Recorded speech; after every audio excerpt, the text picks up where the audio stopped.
Hola con todos. El tema de este video es antirretrovirales. Abordaré el mecanismo de acción de las diferentes clases, sus indicaciones, efectos adversos y demás aspectos de importancia en cuanto a estos fármacos. En primer lugar, lo que quería hacer era un repaso de cómo se produce la transmisión de infección, particularmente la replicación de este virus para comprender en qué puntos van a actuar los diferentes antirretrovirales. Entonces, recordemos que el VIH puede transmitirse por la vía sexual, es decir, es una enfermedad de transmisión sexual que va a poder ingresar a través de la mucosa vaginal, la mucosa rectal, la mucosa uretral e incluso oral en el caso de pacientes que tengan úlceras a nivel de la cavidad bucal. También puede transmitirse por la vía hematógena, particularmente en el caso de pacientes que comparten jeringuillas para la inyección de sustancias ilícitas por vía intravenosa. Y a esto se le debe sumar la transmisión vertical, que es cuando la madre le transmite del hijo la infección, sea a través del embarazo, el parto o incluso la lactancia. Entonces, la primera fase, una vez que el virus ingresa al sistema, una vez que ha pasado las mucosas, es infectar a monocitos, macrófagos e incluso células dendríticas. Esto se da a través de la unión de la glicoproteína GP120 de la envoltura del virus a el correceptor conocido como CCR5 presente en los monocitos. Esto le va a permitir al virus diseminarse a través del sistema. Posterior a esta diseminación o a través de la misma va a llegar hacia un ganglio linfático en donde va a infectar a su objetivo principal, los linfocitos T CD4. Después se va a producir la unión del VIH a la célula TCD4. Y en particular, la glicoproteína GP120 del virus va a unirse a el CD4 más un correceptor que puede ser CCR5 o CXCR4. La unión a cualquiera de estos correceptores va a determinar el tropismo del virus, que recordemos va a ser o R5 cuando se une al correceptor CCR5 o X4 cuando se une al correceptor CXCR4. Aunque se ha documentado que hay virus que pueden unirse a ambos correceptores, es decir, que tienen tropismo hacia ambos correceptores. Entonces la GP120 se va a unir a la CD4 y a cualquiera de estos correceptores. Y posteriormente a esta unión se va a producir la fusión, que va a estar mediada por GP41, otra de las proteínas, de las glicoproteínas de la envoltura del virus. Se produce la fusión y entonces va a ingresar hacia el citosol la cápside del virus junto con el material genético y diferentes enzimas que van a ser importantes en esta fase de la infección. Entonces, uno de los puntos más importantes es la retrotranscripción, transcripción reversa o transcripción inversa. Son sinónimos. Proceso mediante el cual de un ARN monocatenario vamos a tener un ADN bicatenario que va a poder ser integrado en el material genético del linfocito.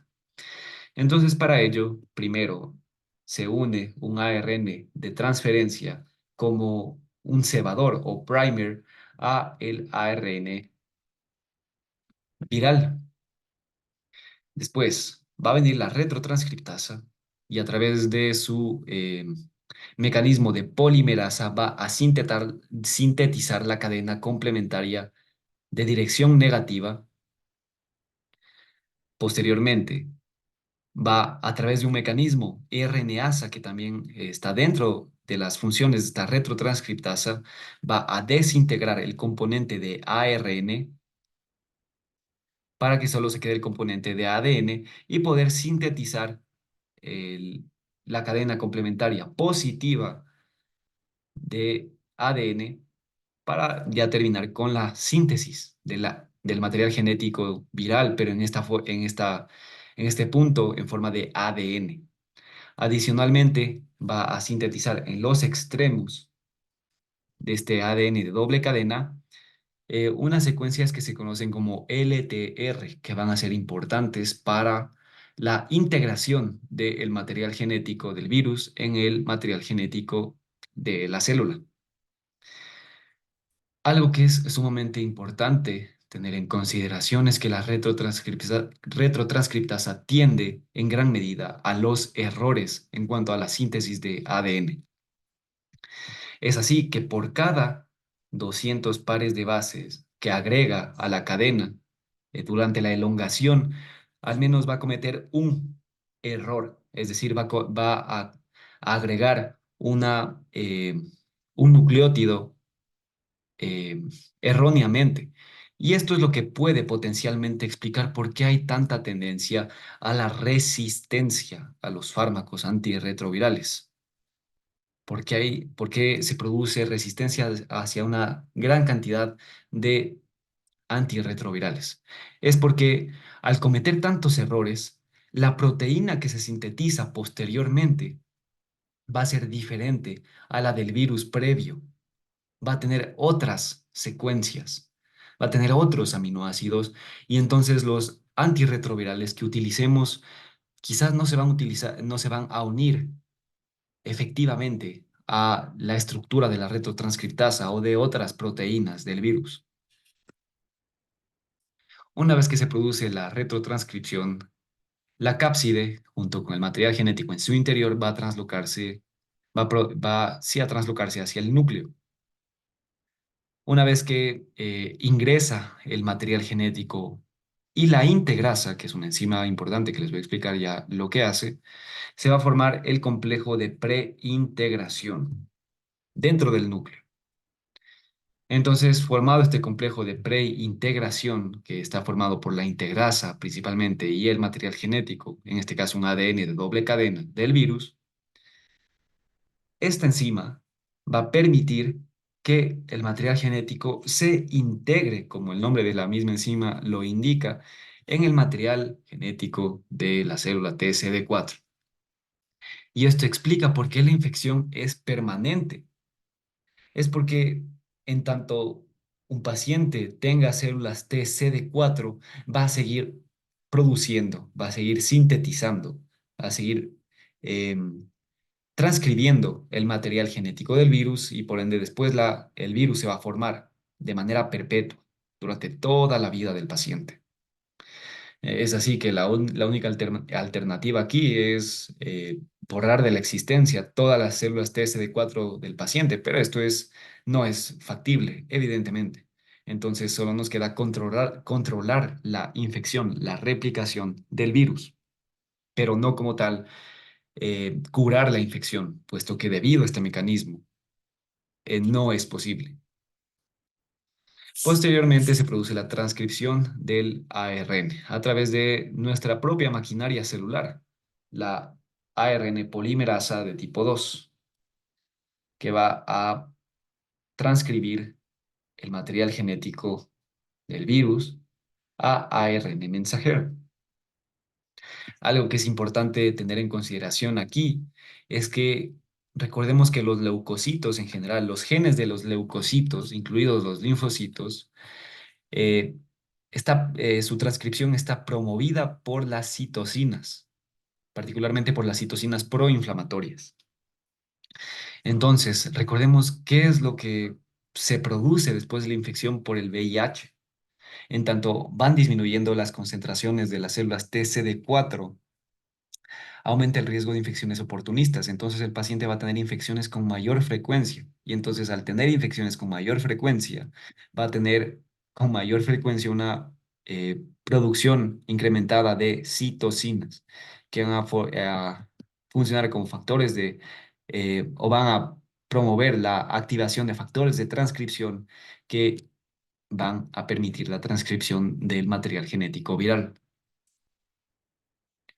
Entonces aquí se forma como un ciclo vicioso, puesto que a mayor cantidad de infecciones, mayor va a ser la producción de la generación de este virus. Entonces, una vez que se produce el ARN mensajero, El ARN mensajero va a tener aquí dos funciones, y es la de ser como tal el material genético del virus, pero también ser traducido hacia proteínas. Entonces, una parte de este ARN mensajero va a seguir siendo ARN para formar el virus, y otra parte va hacia los ribosomas del retículo endoplasmático, hacia los ribosomas citosólicos para sintetizar proteínas.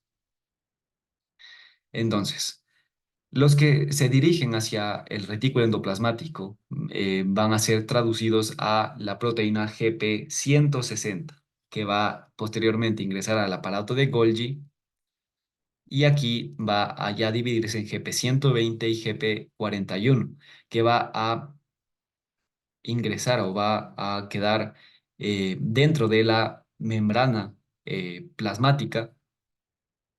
Y por otro lado, el transcrito, o más bien el- la poliproteína que se forma después de la traducción del ARN mensajero que se produce en el citosol, se va a conocer como GAG-POL. Y esta GAG-POL se va a dirigir junto con el ARN mensajero, que va a ser básicamente el material genético viral, más el ARN de transferencia de la misma célula, se dirigen hacia la membrana plasmática, y al estar presente estas proteínas glicoproteínas de la envoltura, va a terminar formándose una micropartícula no infecciosa que va a separarse o va a salir de la célula mediante gemación. Ya, esta micropartícula infecciosa requiere un proceso adicional para volverse el VIH que conocemos, y es la actividad o el clivaje mediado por una enzima conocida como la proteasa. Esta proteína GAG-POL, esta proteína poliproteína GAG-POL, va a contener proteínas de la cápside y enzimas importantes para el virus, pero van a estar unidas. Entonces, en esta etapa de que están unidas, no van a ser funcionales. Entonces, aquí es donde entra en juego la proteasa para escindir, para degradar, no degradar, para cortar esta poliproteína GAG-POL, y de esta manera poder formarse adecuadamente las diferentes proteínas del virus que lo hacen funcional, lo hacen activo.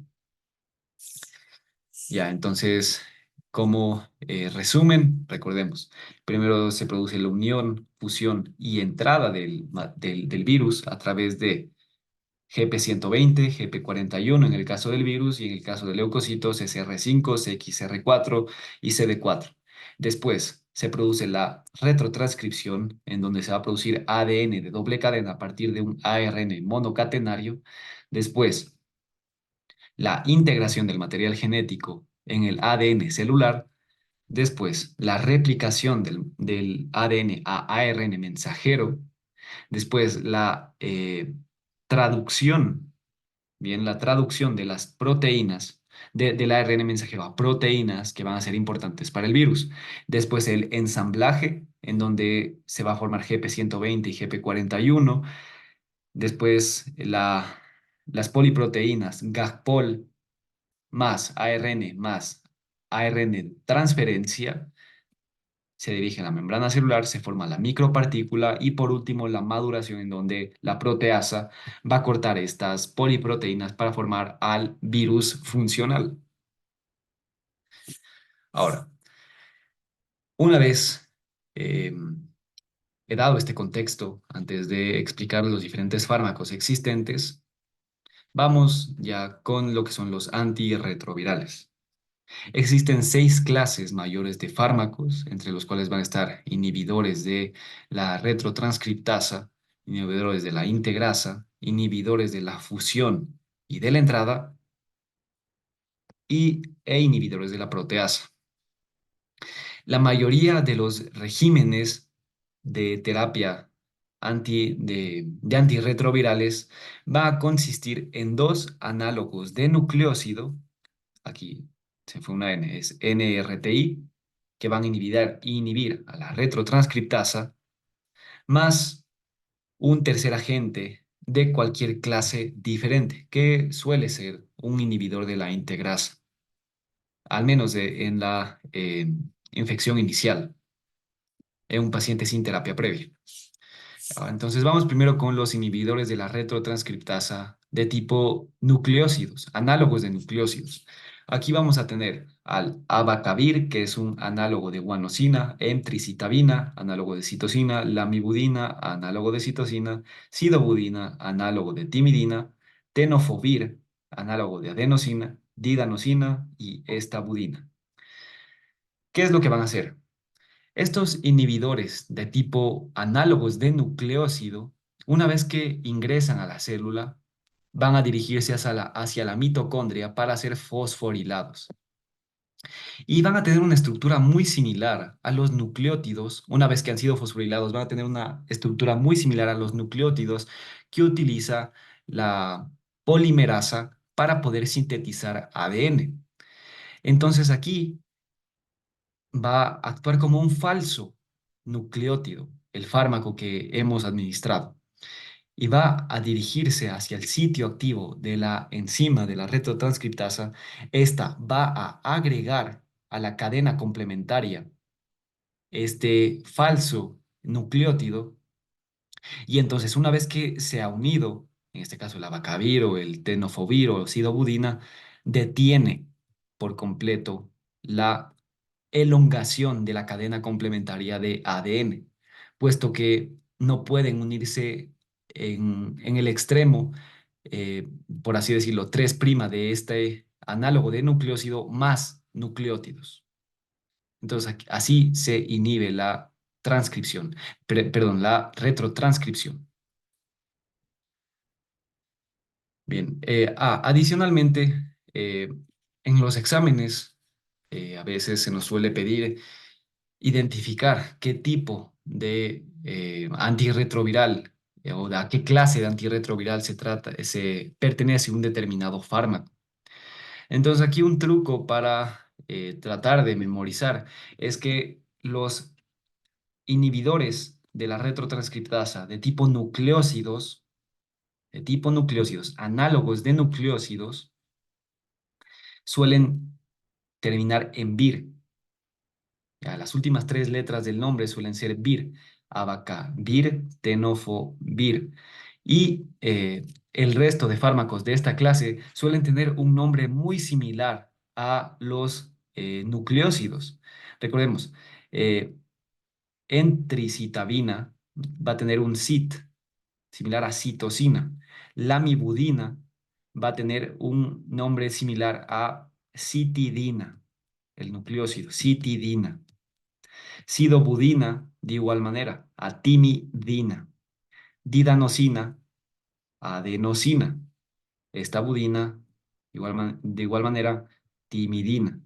Van a tener nombres similares a los nucleócidos o bien van a terminar en vir. Entonces, esto para que lo recuerden. Ya, ahora vamos con algunos aspectos importantes acerca de estos fármacos análogos de nucleócido.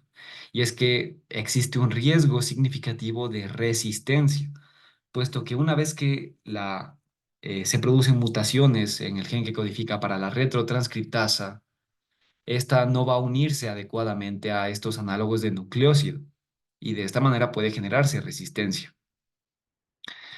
En los efectos adversos, recordemos que en uno de los pasos, estos análogos de nucleócido van a ingresar a la mitocondria. Entonces, este ingreso puede conducir a toxicidad mitocondrial, que se manifiesta como neuropatía, hígado graso, pancreatitis, lipoatrofia, e incluso acidosis láctica, aunque este es poco común.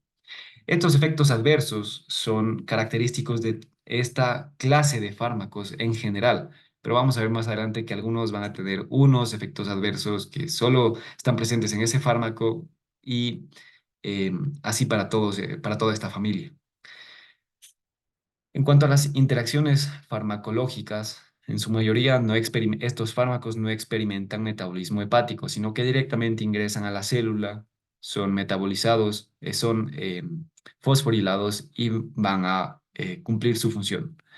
Aunque se ha visto que la rifamicina disminuye los niveles de tenofovir a la fenamida, que ya les voy a explicar más adelante, el tenofovir suele estar en dos presentaciones, que es alafenamida y disoproxil fumarato.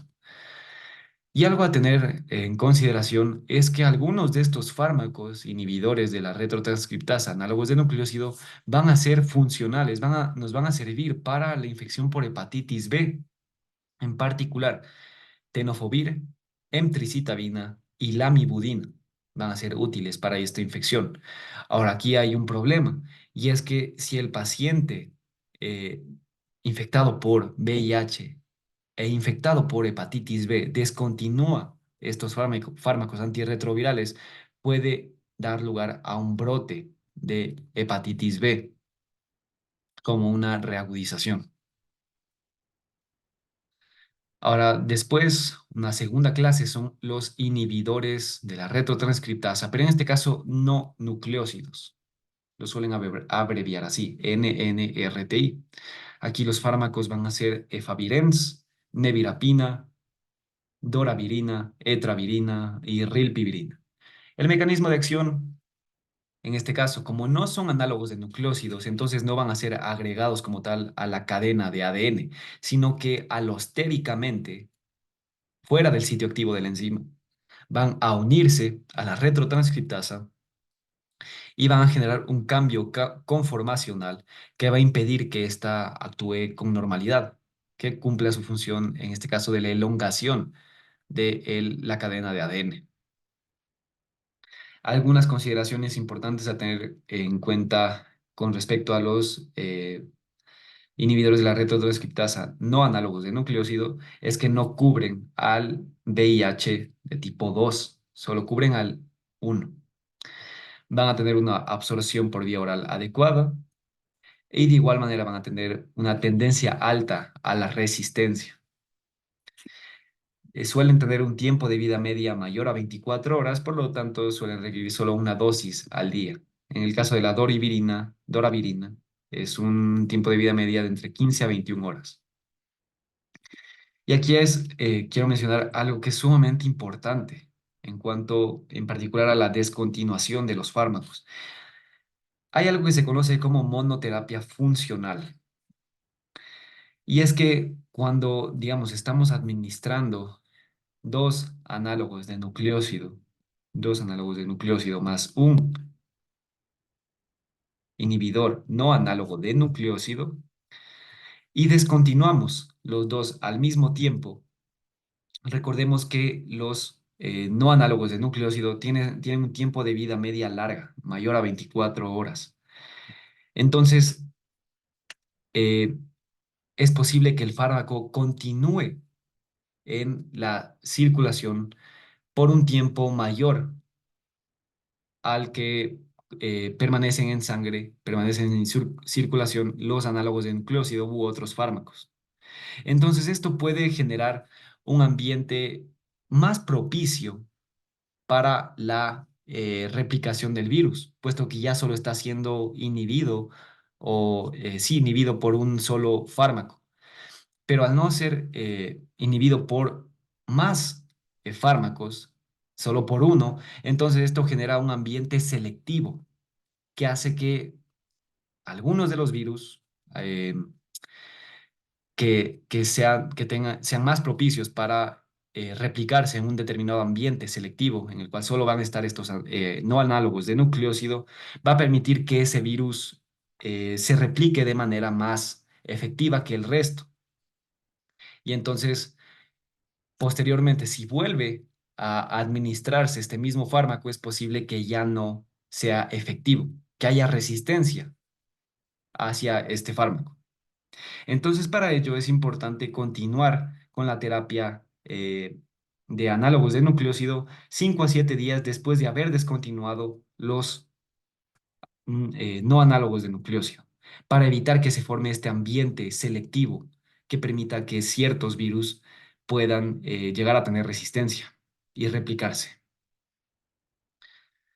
Después tenemos a los inhibidores de la integrasa, en los cuales, me faltó mencionar algo, y es que para nosotros recordar cuáles son los fármacos no análogos de nucleócido, inhibidores de la retrotranscriptasa, esta es un poco más fácil, y es que aquí, recordemos que en los análogos de nucleócido, el vir estaba al final de la palabra, en los no análogos de nucleósidos, el vir va a estar en la mitad de la palabra, del fármaco, del nombre. Efavirenz en la mitad, nevir en la mitad, doravir en la mitad, etravir en la mitad, y así para el resto. En cuanto a los inhibidores de la integrasa, vamos a tener al raltegravir, dolutegravir, bictegravir, elvitegravir, cabotegravir. Entonces aquí da igual, el tegravir va a estar en todos estos fármacos, tegravir. Y podemos recordarlo fácilmente, puesto que tegra, integrasa, cabotegravir. De estos, todos van a ser administrados por vía oral, aunque el cabotegravir también puede ser administrado por vía oral y parenteral. Entonces aquí el mecanismo de acción va a ser que los inhibidores de la integrasa van a unirse a este complejo preintegración y van a evitar que la integrasa pueda unirse al ADN y entonces no va a poder integrar, valga la redundancia, el material genético viral. Los inhibidores de la integrasa suelen ser el tercer agente preferido, como había mencionado anteriormente. Entonces suele administrarse dos análogos de nucleósido más un inhibidor de la integrasa. Suele ser el régimen preferido para la terapia antirretroviral, al menos inicialmente. El espectro, en cuanto al espectro, tiene una cobertura para VIH-1 y VIH-2. En cuanto a la tendencia a la resistencia hacia estos fármacos, hay una mayor probabilidad con raltegravir y elvitegravir en relación a dolutegravir o bictegravir. Con estos fármacos no suele haber tanta resistencia. En cuanto a las interacciones farmacológicas, raltegravir y dolutegravir van a ser metabolizados por glucuronidación. Por lo tanto, hay menor riesgo de interacciones farmacológicas en relación al bictegravir o al elvitegravir, que sí son metabolizados por la citocromo P450, que es la que metaboliza la mayor parte de los fármacos. Entonces, recordemos, raltegravir, dolutegravir no hay tanto riesgo de interacción, pero bictegravir y elvitegravir hay mayor riesgo, puesto que al estar metabolizados por la citocromo P450, puede esto dar lugar a una eh, a un menor o mayor metabolismo dependiendo de otros fármacos que el paciente esté recibiendo, y esto va a alterar la biodisponibilidad del fármaco.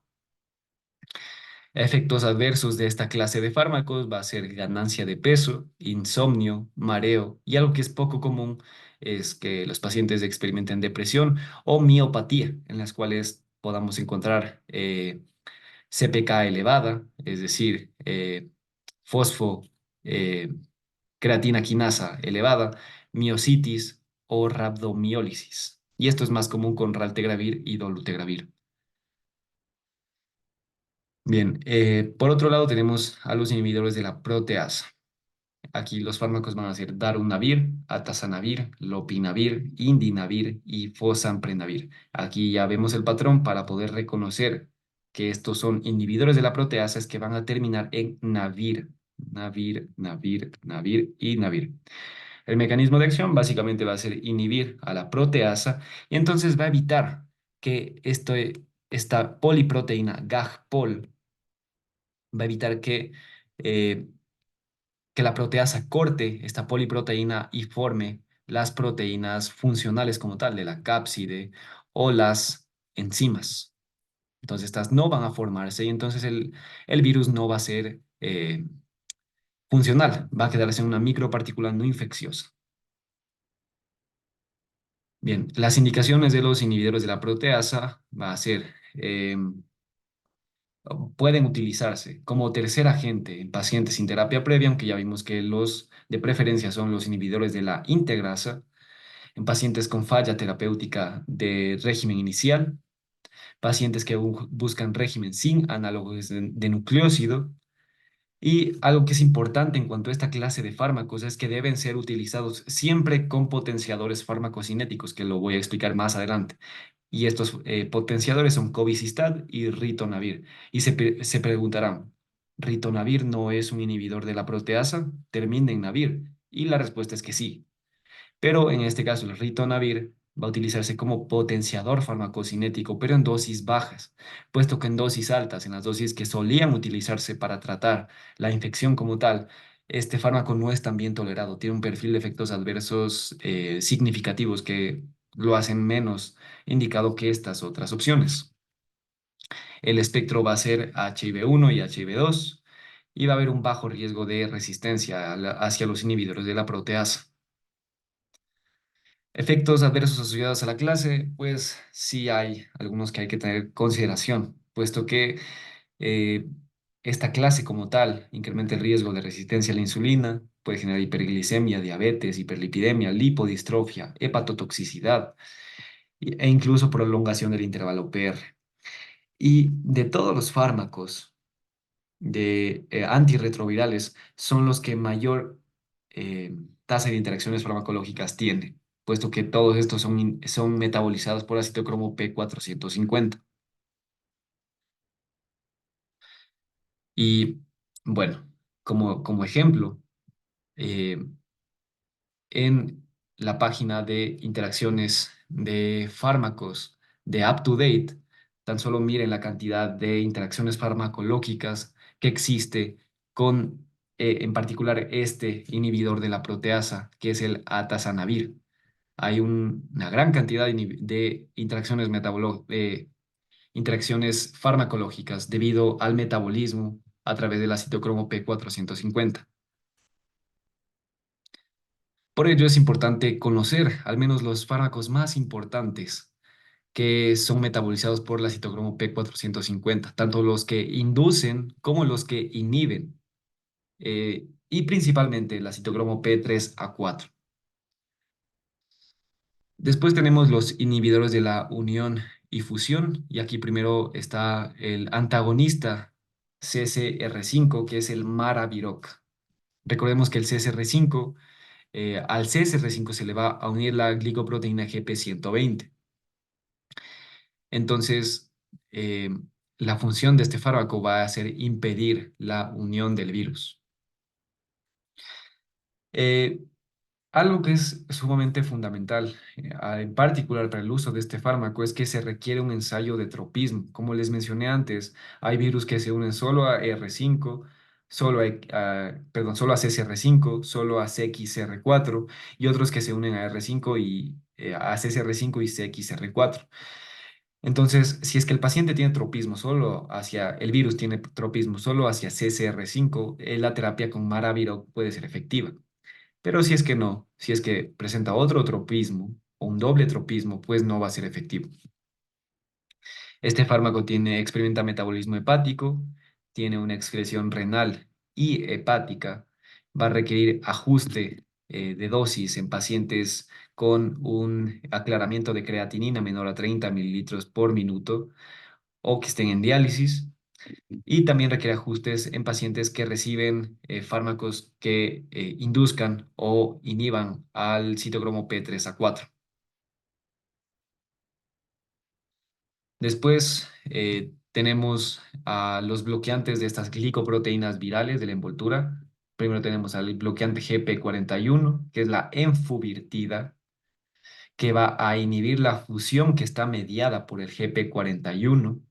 Entonces va a inhibir en este nivel, una vez que se une GP120 a CCR5 y CD4, el siguiente paso, recordemos, es la fusión mediada por esta glicoproteína. Entonces el paso que va a estar inhibido por la enfuvirtir.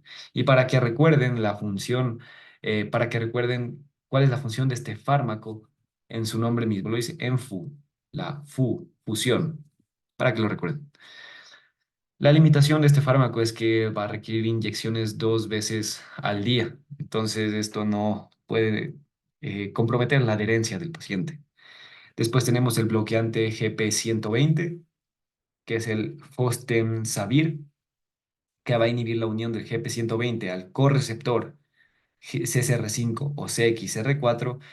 Y estos fármacos que les mencioné, el antagonista CCR5, bloqueante GP41 y en este caso el bloqueante GP120, van a estar indicados en pacientes con falla terapéutica. Los efectos adversos van a ser náuseas, elevación de las enzimas hepáticas, en pacientes que tienen una coinfección por alguna hepatitis, prolongación del intervalo QT y va a estar contraindicado en pacientes que reciban medicamentos inductores del citocromo P450. Eh, Después tenemos el inhibidor de la fusión de tipo anticuerpo, que va a ser el ibalizumab, que va a unirse al CD4 como tal y va a prevenir la entrada viral a la célula. Esto, de igual manera, va a estar indicado en pacientes con virus multiresistente. Después tenemos los inhibidores de la cápside. Aquí está el lenacapavir. Su mecanismo va a ser, eh, bueno, va a tener dos mecanismos. Y es que al inhibir las proteínas de la cápside, o al alterar su estructura, su función, va a impedir que, recordemos que la translocación del núcleo va a ser importante, la cápside como tal. Entonces, al alterar la función de la cápside, inhibe que ésta pueda permitir el ingreso del material genético hacia el interior del núcleo. Y por otro lado, después de que por gemación la micropartícula eh, no infecciosa ha salido de la célula, va a impedir que se ensamble adecuadamente la cápside, incluso si es que la proteasa no está bloqueada. Este lenacapavir va a inhibir el ensamblaje de la cápside. De igual manera, indicado en pacientes con HIV multiresistente. Por último, tenemos a los potenciadores farmacocinéticos. Y aquí las indicaciones van a ser inhibidores de la proteasa en general y pacientes que reciban el vitegravir. ¿Cuál va a ser la función de estos potenciadores farmacocinéticos? Básicamente va a ser la de incrementar la concentración plasmática máxima de un fármaco en particular y aumentar su tiempo de vida media. Esto lo consigue a través de la inhibición del citocromo P3A4. Entonces, estos fármacos, que son el ritonavir y el cobicistat, van a inhibir a la citocromo P3A4. Entonces, esta citocromo P3A4, al entrar en contacto con, por ejemplo, el atazanavir, no lo va a metabolizar. El atazanavir, que está ingresando por la circulación portal, va a pasar del hígado, después a través de las venas hepáticas hacia la vena cava inferior, con la misma concentración que con la que entró hacia la circulación portal. No va a ser metabolizado, porque la citocromo P3A4 no lo está inhibiendo. Bien, más bien no lo está metabolizando. Y por otro lado, van a inhibir a la glicoproteína P, que es esta glucoproteína presente en la membrana, tanto de los hepatocitos como de los enterocitos, que evita que el fármaco ingrese al sistema. Entonces, al no inhibir a esta proteína que funciona como un portero, como un arquero, que evita que entre el gol, pues va en última instancia a incrementar la cantidad de fármaco que llega hacia la vena cava inferior. Entonces, ritonavir se va a utilizar con una dosis baja de 100 miligramos, cobicistat 150 miligramos. Los efectos adversos van a ser toxicidad gastrointestinal, interacciones medicamentosas, evidentemente, hiperlipidemia y en el caso del cobicistat va a disminuir la secreción tubular de creatinina, lo cual lo cual es sumamente importante tener en consideración, puesto que puede dar valores de creatinina elevados que nos lleven a pensar que el paciente quizá tiene una alteración renal, cuando en realidad no es lo que está sucediendo, sino que sencillamente la creatinina no está siendo secretada adecuadamente, no porque la función renal esté alterada.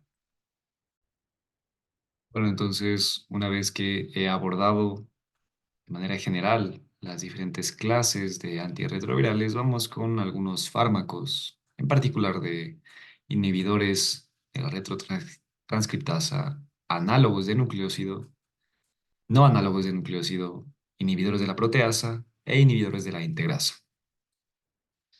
Entonces, en cuanto a los inhibidores de la retrotranscriptasa, análogos de nucleócido, primero tenemos al abacavir. Algunas consideraciones importantes en cuanto a este fármaco es que antes de iniciar su uso, se requiere determinar el riesgo que tiene el paciente de tener hipersensibilidad hacia este fármaco, puesto que se ha visto que asociado a este fármaco, algunos pacientes, en particular los que tienen un HLA-B 5701, tienen mayor riesgo de anafilaxis, es decir, una reacción de hipersensibilidad de tipo 1. Entonces, si les preguntan en sus exámenes cuál es el fármaco que se ha visto asociado a anafilaxia o a hipersensibilidad de tipo 1, la respuesta va a ser abacavir. Eh, si es que el paciente presenta este HLA, este polimorfismo, pues hay- su riesgo de reacción de hipersensibilidad está incrementado y entonces no se debería utilizar. Hay que tener precaución en pacientes con enfermedad coronaria o factores de riesgo por enfermedad coronaria, puesto que abacavir se ha visto asociada con hiperlipidemia y eventos cardiovasculares. Para pacientes con carga viral alta, se recomienda administrar terapia combinada de eh, análogos de nucleócido, en particular al combinarla con lamivudina más dolutegravir. Generalmente, abacavir suele combinarse con lamivudina. Bien, esta es la combinación que suele utilizarse al utilizar abacavir. La ausencia de un tercer agente eh, en esta combinación no suele, en estos casos no suele verse un beneficio significativo, por lo tanto, recomienda siempre utilizarse un tercer fármaco. Por otro lado, tenemos emtricitabina y lamivudina. Aquí como les acabo de mencionar, suelen combinarse dos análogos de nucleócido, que suele ser abacavir más lamivudina o emtricitabina más tenofovir o sidobudina más lamivudina. Pero en este caso, emtricitabina y lamivudina, al ambos ser análogos de citidina, no se recomienda combinarlos, puesto que van a competir por la fosforilación mitocondrial. Entonces aquí se suele combinar abacavir, lamivudina, tenofovir, emtricitabina. Los efectos adversos son raros, son de los fármacos mejor tolerados. Pueden provocar hiperpigmentación de palmas y plantas, en particular la emtricitabina, y pancreatitis, la lamivudina. Como vemos aquí, el porcentaje es muy bajo, es poco frecuente. Después tenemos el tenofovir, de los más utilizados. El más utilizado va a ser tenofovir disoproxil fumarato, pero también hay la otra presentación que es tenofovir alafenamida. En el caso del tenofovir alafenamida puede encontrarse en combinación con emtricitabina, con eh, una presentación cuádruple que combina tenofovir, emtricitabina, elitigravir, cobicistat, rilpivirina, victegravir, darunavir más cobicistat. Y algunas consideraciones importantes a tener aquí es que se debe utilizar en pacientes con una tasa de filtración glomerular mayor o igual a 30 mililitros por minuto. Para la dosis, bueno, ya les voy a presentar más adelante un cuadro. Y en el caso de tenofovir disoproxil fumarato, va a igual manera combinarse con emtricitabina. Es de hecho la combinación de nucleócidos más eficaz y debe prescribirse junto a un tercer fármaco.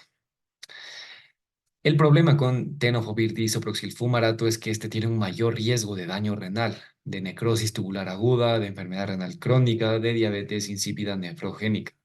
Hay que tener precaución en pacientes con una tasa de filtración glomerular menor a 60 mililitros por minuto o menor a 70 mililitros por minuto si está recibiendo cobicistat. Por lo tanto, en base a estos dos aspectos anteriores, es importante monitorear la función renal y la proteinuria. Los efectos adversos van a ser disminución de densidad ósea, aunque el riesgo va a ser mayor con el disoproxil fumarato. También ganancia de peso, incremento de LDL y triglicéridos. eh, y aquí en particular va a ser mayor el riesgo con tenofovir alafenamida y alteración en función renal. Como vimos, mayor riesgo con disoproxil-fumarato. Después tenemos sidobudina, es la opción menos preferida dentro de estos análogos de nucleócido y suele combinarse con lamivudina. No es la opción más preferida, puesto que tiene una menor potencia para disminuir la carga viral y un perfil de efectos adversos desfavorable en relación al resto de análogos de nucleócido. Y también hay una formulación intravenosa que va a estar indicada en pacientes embarazadas durante el parto. Los efectos adversos van a ser cefalea, náusea y vómito, anorexia, pérdida de masa grasa en miembros, acidosis láctica y supresión medular. Y aquí están las dosis y algunas consideraciones en cuanto a las dosis que les va a servir. Después están los no análogos de nucleócidos y aquí voy a comenzar con el efavirenz. Lo podemos encontrar individual o en combinación con lamivudina y tenofovir disoproxil fumarato. Es un potente inductor del citocromo P450, por lo tanto hay riesgo de interacción farmacológica, en particular con rifabutina, rifampicina, claritromicina, atorvastatina, metadona, carbamazepina y fenitoína. Las contraindicaciones van a ser pacientes con enfermedades psiquiátricas, ya vamos a ver por qué. Pacientes con enfermedad hepática moderada, severa, un Child-Pugh de B y C.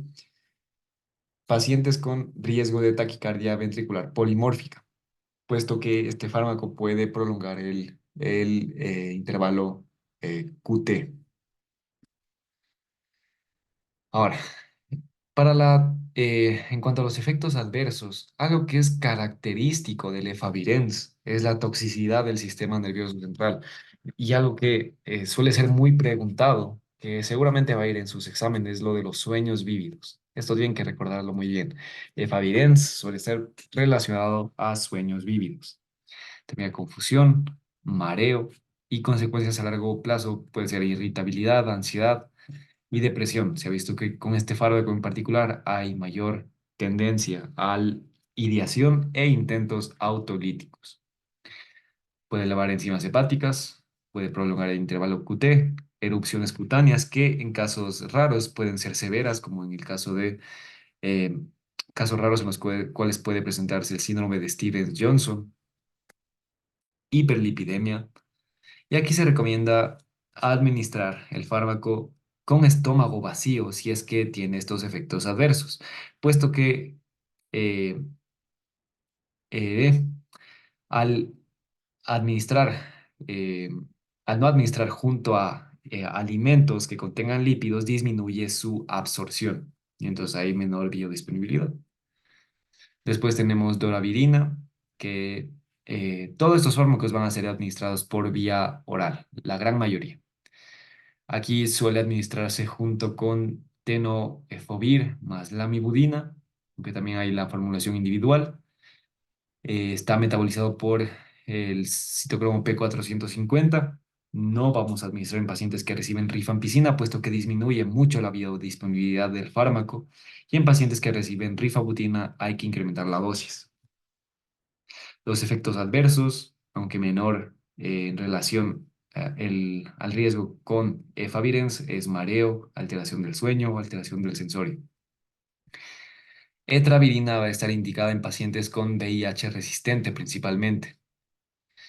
Se requiere administrar junto al menos un agente completamente activo y si no se dispone de un agente que sea completamente activo, hay que utilizar múltiples agentes parcialmente activos.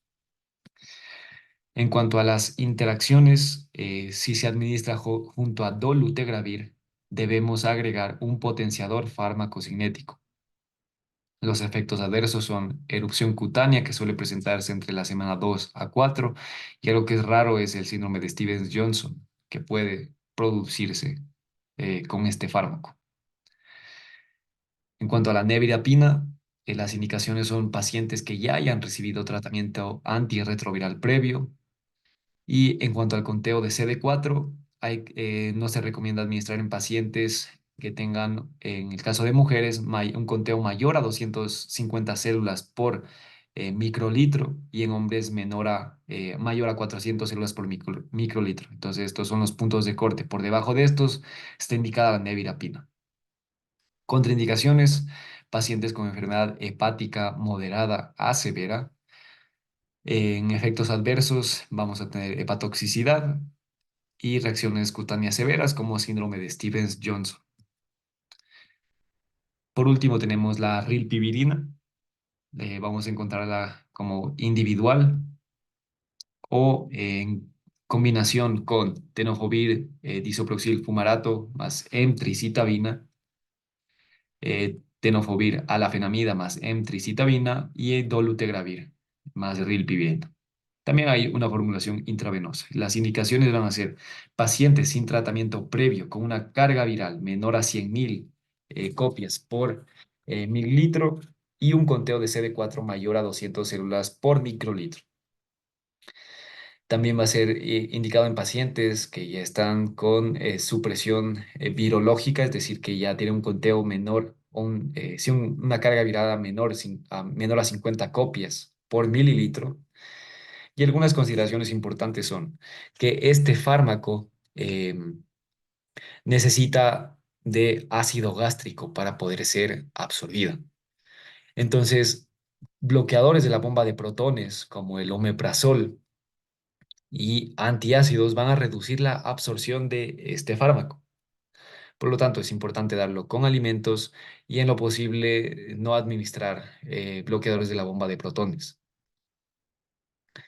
Además, va a tener interacciones farmacológicas con inductores e inhibidores del ácido cromo P450, puesto que va a ser metabolizada por este complejo enzimático. Efectos adversos van a ser cefalea, insomnio, depresión, erupción cutánea no severa y prolongación del QT. Entonces vemos que algunos de estos efectos adversos van repitiéndose en esta clase de fármacos. Y aquí está un cuadro con las dosis y algunas consideraciones en cuanto a las dosis que les va a servir. Después tenemos inhibidores de la integrasa, y aquí voy a comenzar con el dolutegravir, que es el que más suele utilizarse. Vamos a encontrarlo en combinación con tenofovir y emtricitabina, con abacavir y lamivudina, y solo con rilpivirina.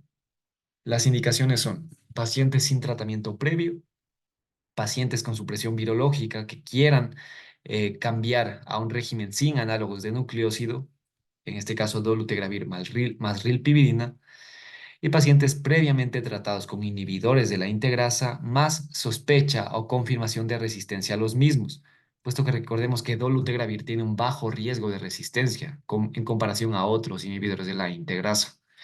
Los efectos adversos van a ser que bloquea la secreción tubular de creatinina, entonces puede dar eh, en la medición de creatinina podemos tener concentraciones elevadas que recordemos, no tiene que necesariamente relacionarse a una disminución en la función renal. Por ende, es siempre importante tener en mente este efecto adverso. Eh, Va a presentar toxicidad del sistema nervioso central y va a tener mayor riesgo en relación al resto de fármacos de esta clase, y la toxicidad básicamente consiste en insomnio y mareo. Va a tener algunas interacciones farmacológicas, como por ejemplo con la metformina, puesto que va a incrementar las dosis de la misma, las concentraciones de la misma, y esto incrementar el riesgo de acidosis láctica. Con rifampicina, la rifampicina recordemos que induce al citocromo P450, entonces puede disminuir las concentraciones de este fármaco, al igual que otros antiepilépticos, más bien, al igual que antiepilépticos. Y por último, efavirenz y etravirina, de igual manera, inducen al citocromo P450, entonces van a disminuir, todos estos fármacos van a disminuir la concentración de dolutegravir. Después tenemos a Victegravir, el Vitegravir y Raltegravir. En cuanto a Victegravir, suele combinarse con tenofovir y emtricitabina. Las indicaciones van a ser pacientes sin tratamiento previo, pacientes con supresión viral, y puede ser utilizado en pacientes en hemodiálisis que hayan sido previamente tratados. Interacciones, básicamente aquí va a estar contraindicado utilizar junto a rifampicina y dofelitida. El vitegravir se suele combinar de igual manera con tenofovir y emtricitabina. Y en este caso, el vitegravir suele siempre ser acompañado con cobicistat. Las indicaciones son igual, pacientes sin tratamiento previo, pacientes con supresión virológica, y aquí importante considerar que debe administrarse con un potenciador farmacocinético, puesto que de no ser así va a alcanzar concentraciones bajas, no terapéuticas. Los efectos adversos van a ser cefalea, diarrea y náuseas transitorias, y algo que es poco común es la tubulopatía proximal. El raltegravir va a estar de igual manera indicado en pacientes sin tratamiento previo y en pacientes con supresión virológica. Entonces, estos tres van a tener las mismas indicaciones. Una consideración importante es que el raltegravir va a alcanzar concentraciones significativas en el líquido cefalorraquídeo, pero esto no necesariamente indica que quizá nos pueda ayudar con un paciente con demencia por VIH. De hecho, los estudios no reflejan un mayor beneficio en relación a otros fármacos. Efectos adversos son náusea, mareo, cefalea y poco común es la miopatía y reacciones cutáneas severas. Por último tenemos el cabotegravir, que es este fármaco que se encuentra en formulación tanto oral como parenteral y va a estar indicado en pacientes con supresión virológica que adicionalmente no presenten resistencia a esta familia de fármacos, no presenten infección por hepatitis B crónica, no reciban fármacos con potencial de disminuir las concentraciones, es decir, que inductores de la citocromo P450 y que estén dispuestos a acudir a la clínica para las inyecciones intramusculares. No se recomienda, por lo tanto, administrar con rifampicina, ni fenitoína, ni otros inductores de la citocromo P450. Los efectos adversos aquí van a ser un poco más extensos en relación a los otros inhibidores de la integrasa y van a ser náuseas, pirexia, fatiga, cefalea, mialgia, mareo, erupción cutánea, trastornos del sueño y una reacción que es poco común es la reacción post-inyección inmediata, que suele caracterizarse por disnea, enrojecimiento y sudoración, que suele desaparecer al poco tiempo. Estas son las dosis que les puede servir. Y por último tenemos los inhibidores de la proteasa. Aquí vamos a tener al atazanavir y al darunavir. En cuanto al atazanavir, más bien, ambos, atazanavir y darunavir, deben combinarse con ritonavir dosis bajas o cobicistat. Para el atazanavir se recomienda administrar junto a tenofovir más emtricitabina y debe evitarse en pacientes con tasa de filtración glomerular menor a 70 mililitros por minuto.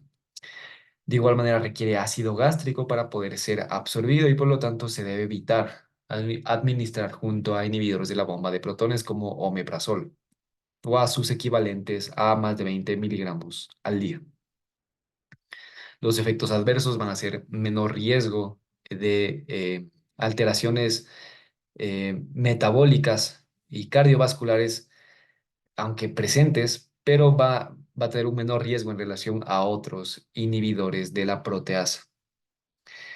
Lo que sí va a tener toxicidad renal y hay riesgo de nefrolitiasis, disfunción tubular proximal, nefritis intersticial y lesión renal aguda. Se ha visto que puede incrementar la bilirrubina indirecta y causar ictericia. Y en cuanto a el darunavir, va a estar contraindicado en pacientes con enfermedad hepática severa, pacientes con alergia a las sulfonamidas y los efectos adversos van a ser náusea, diarrea, elevación de transaminasas, cefalea y erupción cutánea. Estas son las dosis y esto ha sido todo en lo que corresponde a antirretrovirales. Si el video te gustó, te sirvió, te invito a que te suscribas, le des like y lo compartas.